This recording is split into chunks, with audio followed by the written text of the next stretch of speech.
Entonces, para este caso, al mirar la estructura negativa, revisamos allí.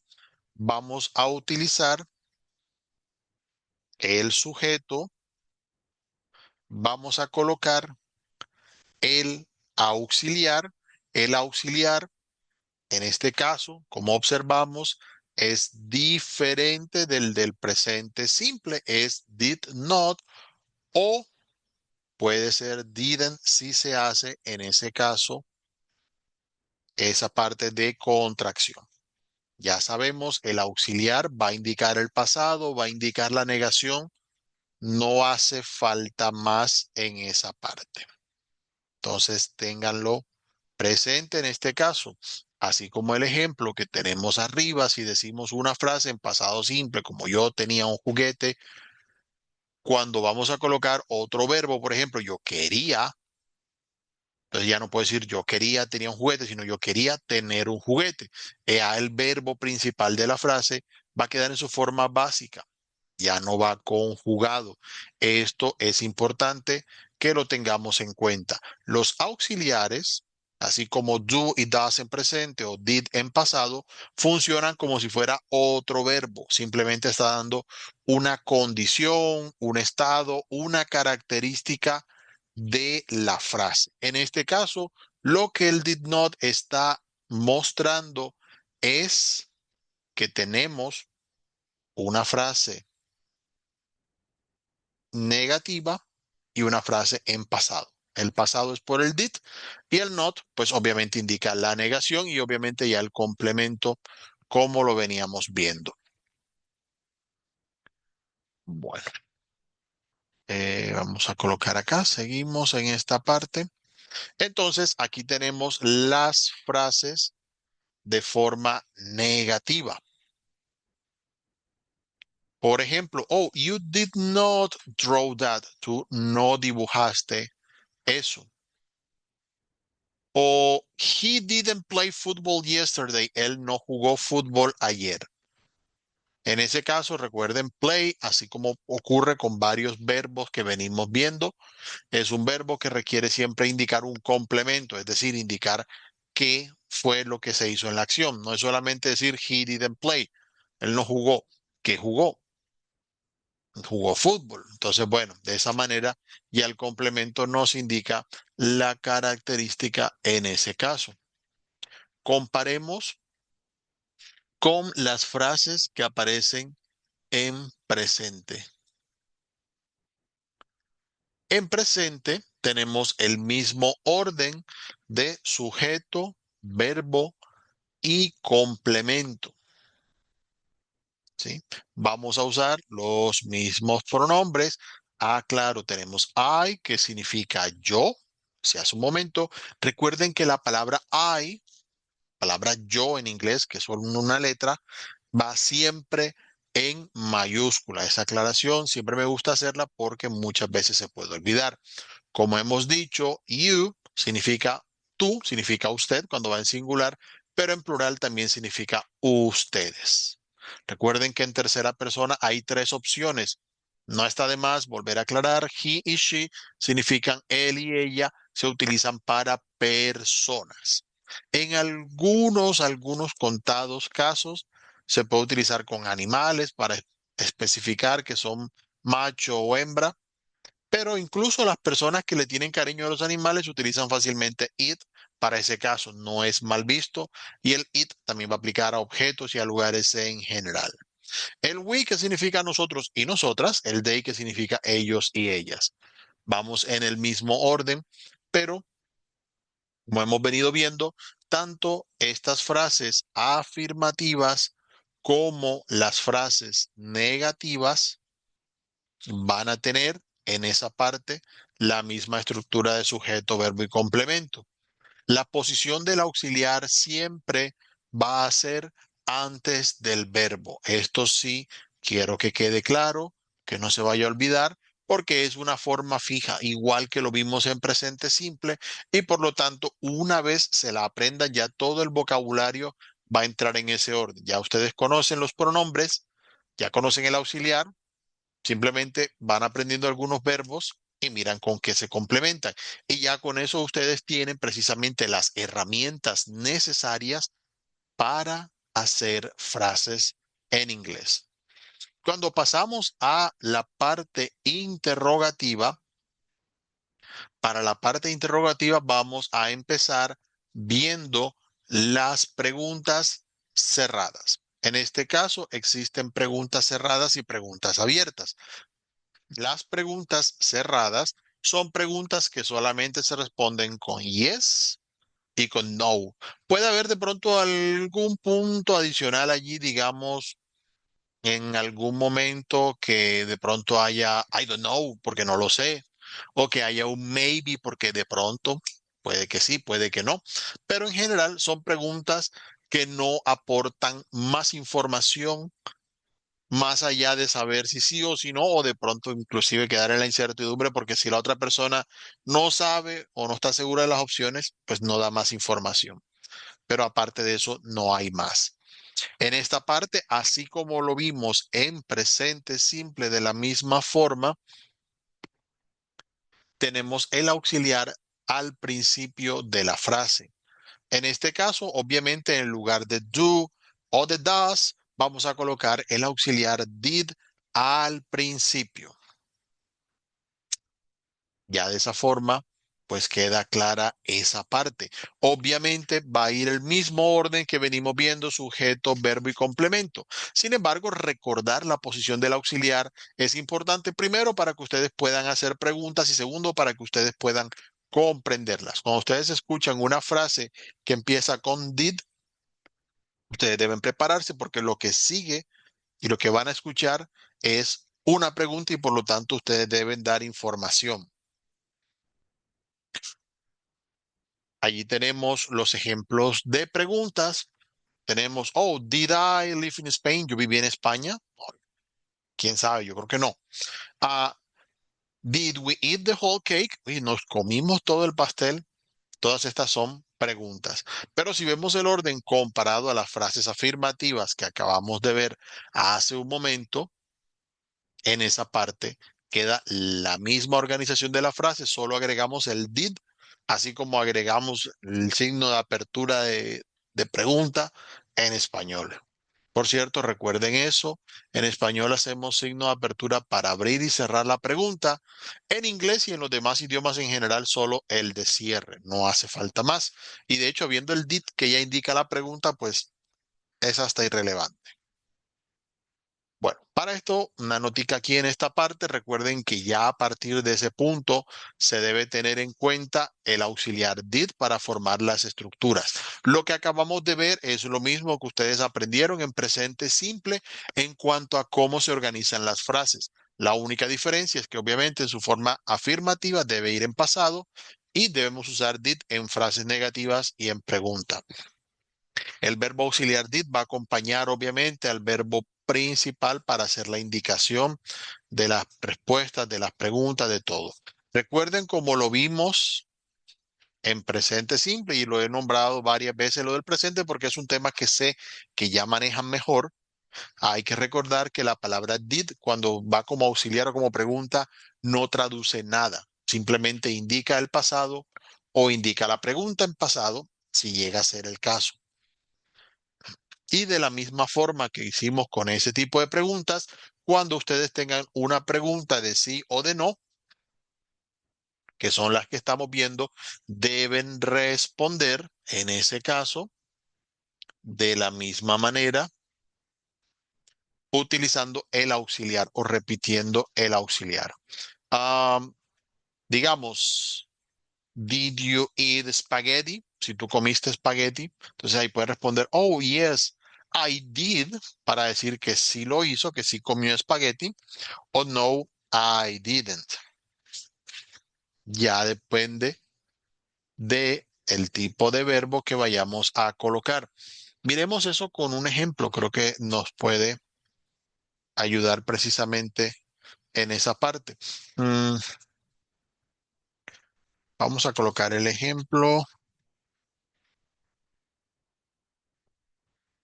Oh, did you drink milk? Va a colocarlo aquí abajito.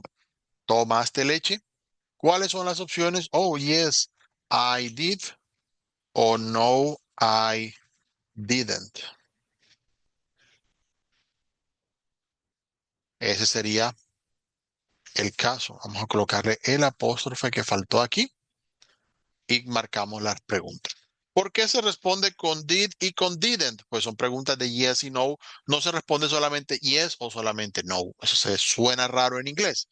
Pero si yo cambio el did, supongamos por can, que significa poder, can you drink milk? La estructura es la misma, como podemos ver. La diferencia es que en vez de preguntarle si tomó leche, le estoy preguntando, ¿puedes tomar leche? Entonces, ya esa respuesta que yo dé a la pregunta no va a llevar did, porque la pregunta no lleva did, la pregunta lleva can. Entonces digo, yes, I can o no, I can't, según como venga a ser el caso en esa parte.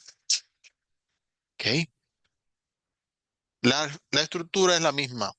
El yes o el no al principio, el sujeto y luego el auxiliar. Sea afirmativo o negativo, depende de la respuesta. Pero el auxiliar que yo voy a utilizar para hacer esa respuesta corta debe ser el mismo de la pregunta. Eso es lo más importante en ese caso para que lo utilicen de la manera correcta. Bueno, sigamos acá. Aquí tenemos unos ejemplos. Podemos decir, ¿Did I live in Spain? La pregunta que leí ahorita. Yo viví en España. Oh, yes, I did. Oye, es verdad, sí, yo viví en España. Oh, no, I didn't. No, yo no viví en España. ¿Por qué preguntan eso? ¿O por qué me pondrían la duda? No, si yo viví en España, no, señor. Miremos el caso con otro pronombre. Did they buy a house a year ago? Oye, ellos compraron una casa hace un año. Oh, yes, they did. Sí, para indicar que sí la compraron. O no, they didn't. Entonces ya no necesito repetir toda la frase. Puedo hacerlo, sí. No, they didn't buy a house. ¿Por qué no? No es mal inglés tampoco. Pero si queremos solamente responder negando la pregunta, no basta solamente con decir no, sino no, they didn't. Eso es algo característico del inglés. Bien. Ahora, como ya vimos las preguntas que tienen precisamente el yes y el no como respuesta, vamos a observar las WH questions. ¿Qué pasa en este caso? Que como veíamos preguntas de sí o de no, vemos la contraparte. Hay preguntas que son informativas, es decir, preguntas que no van a pedir confirmar algo diciendo yes o negar algo diciendo no, sino que van a preguntar por una información en particular. Esas preguntas se llaman WH questions en inglés porque la mayoría de ellas empiezan con esas dos letras, WH. Y son preguntas, como dijimos, que van a requerir información. Vamos a ver bastante detalle. Sé que ya ustedes han visto algunas de estas palabras interrogativas. Voy a agregar algunas más en el contexto de lo que tiene que ver en pasado y voy a explicar precisamente su utilidad para cada una de las ocasiones. Vamos a ir viendo esta parte. Tenemos primeramente what, es la primera palabra interrogativa, significa qué. Puede significar cuál cuando hay muchas opciones. Por ejemplo, ¿cuál es tu nombre? What is your name? Sí, porque en español no decimos qué es tu nombre. Eso sería raro. Eh, cuando lo utilizamos, pues en general para pedir información sobre cosas, sobre objetos, detalles, información en general. O por ejemplo, what did you do last night? Oh, ¿qué hiciste anoche? Esta no se va a responder con yes, I did, no, I didn't. No, debo responder con información que ayude a aclarar precisamente qué ocurre en ese caso. Es por eso que le llamamos una pregunta informativa. La otra que aparece aquí en pantalla es when. When significa ¿Cuándo? Lo utilizamos obviamente para hablar de tiempos, ocasiones, momentos. Oh, when did you visit the Eiffel Tower? ¿Cuándo visitaste la Torre Eiffel? Bueno, si la visitaste, I visited the Eiffel Tower 2 years ago, si lo hicieron, por ejemplo. O si no, no, I didn't visit the Eiffel Tower. Estas no se suelen responder mucho cuando no es la información correcta, no se suele responder solo con no, I didn't, sino que uno indica como lo que hay en la frase.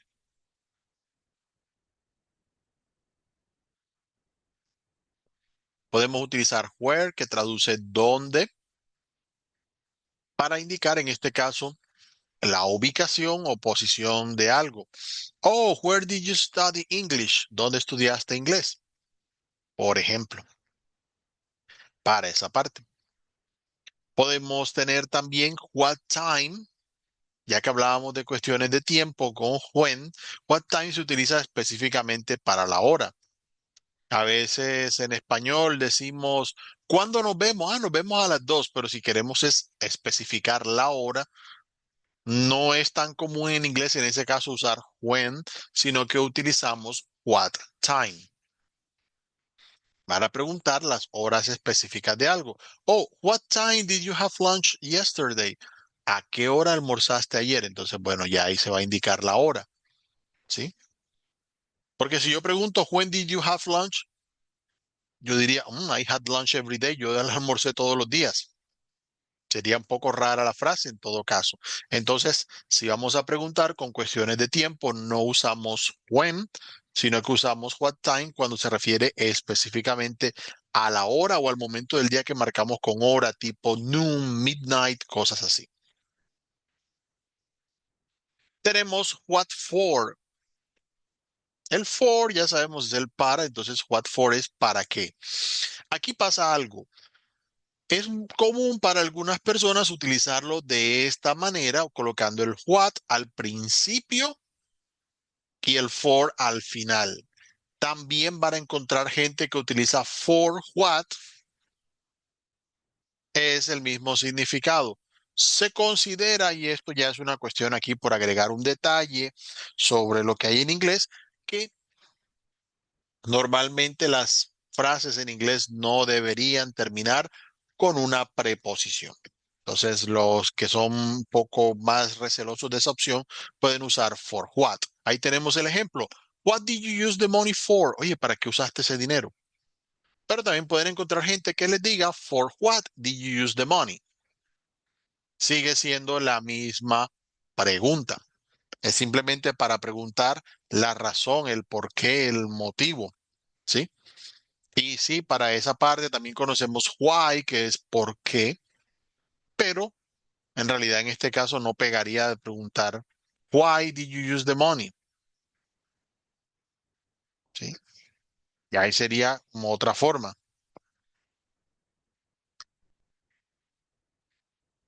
Podría decir, lo usé, I used it because I wanted to. Lo usé porque quería. Pero si digo, what did you use the money for?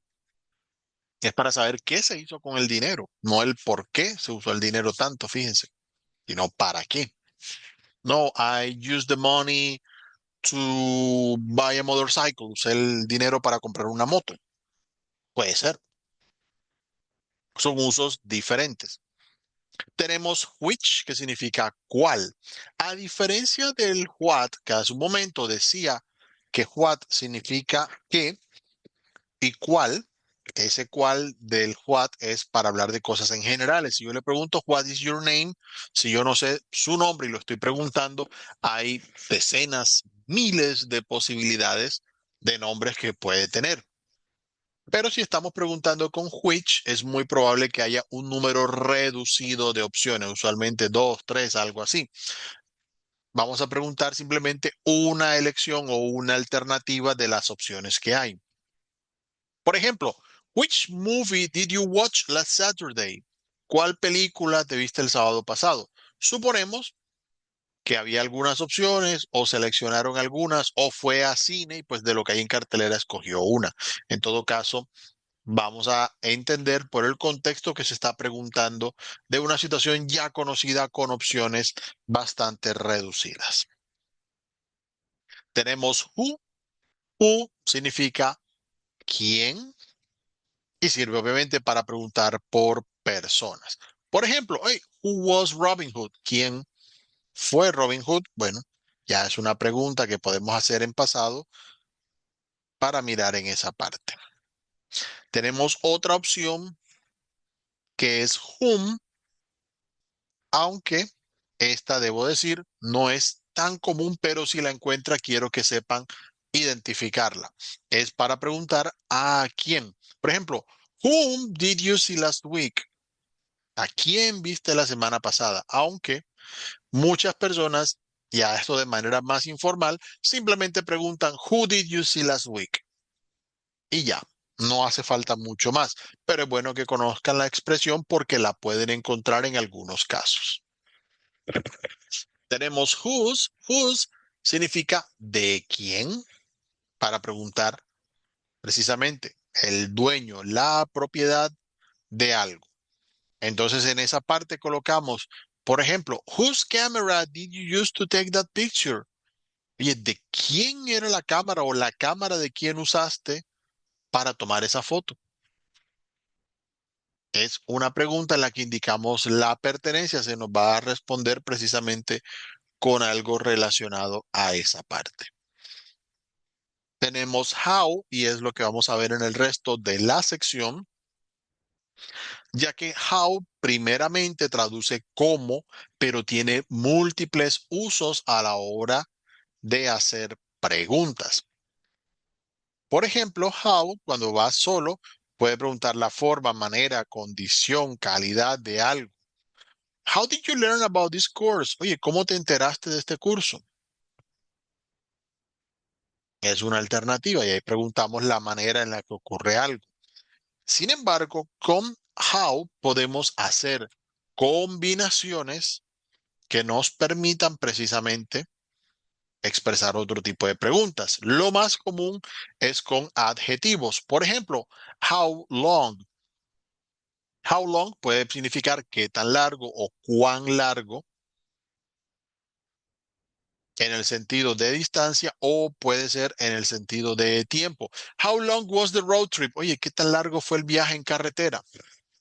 Ahí pueden decir, por ejemplo, con distancia, oh, it was 300 kilómetros, fueron 300 kilómetros. O, bueno, como ocurre mucho en Estados Unidos, que la distancia se mide en tiempos. Oh, it was a 3-hour trip, fue un viaje de 3 horas. Puede ser. Ya dependerá de las medidas. O how long is Puente Pumarejo? No, Puente Pumarejo is several kilometers long, es de varios kilómetros de largo, solo por poner allí un ejemplo. Lo podemos combinar también con algunos sustantivos, por ejemplo, el más conocido, how old. How old literalmente traduciría como qué tan viejo. Bueno, de old en ese caso es más un adjetivo que otra cosa, también aplicaría para esa parte, pero básicamente lo podemos traducir como qué edad o cuántos años, porque en inglés siempre se habla de que hay años y se utiliza la palabra old. Uno tiene tantos años de viejo. Entonces sirve para preguntar en general por la edad. Hey, how old were you when you graduated primary school? ¿Cuántos años tenías o qué edad tenías cuando te graduaste de primaria? Podemos utilizar para cantidades how much y how many también van en esta parte. How much puede significar cuánto o cuando hablamos de precio también cuánto cuesta. Sirve para preguntar precio y sirve para preguntar por cosas que sean no contables. Recuerden que cuando hablamos de cosas no contables son aquellas que por definición no se pueden colocar por unidades a menos que haya una referencia de medida. Por ponerle un ejemplo, azúcar. Yo no puedo decir tengo 3 azúcares. Uno dice tengo 3 libras o 3 bolsas si usamos una unidad de medida así, pero si el azúcar está ahí, uno dice hay bastante, hay poca azúcar, hay suficiente, siempre buscamos como una referencia porque de por sí no la contamos. Pero si en vez de azúcar fueran mangos, diríamos tengo 3 mangos, 5 mangos, o si no los puedo contar, pues son muchos, pero normalmente sí se puede. Entonces, ya sería algo contable. Pero lo que es no contable, incluyendo el dinero, va en la pregunta en este caso. How much did it cost to buy that car? ¿Cuánto costó comprar este auto? Bueno, ese auto. Ahí está precisamente la ocasión. Y con how many vamos a preguntar cuántos o cuántas de algo hay cuando son cosas que podemos contar. How many people went to the party? ¿Cuántas personas fueron a la fiesta? Eso es algo fácil de contar. Y reuniendo precisamente la información que venimos viendo en este caso, vamos a colocar primero la WH word, la palabra interrogativa, puede ser how old, how many o cualquiera de las WH que hemos visto. Luego, el auxiliar did, que como vimos debe estar presente para indicar la pregunta. Luego, el sujeto, el verbo, ya ustedes saben en su forma básica, y el complemento. Ya saben que ese cambio de los verbos que vimos, que agregan ed, que son irregulares y demás, eso es solo para frases afirmativas.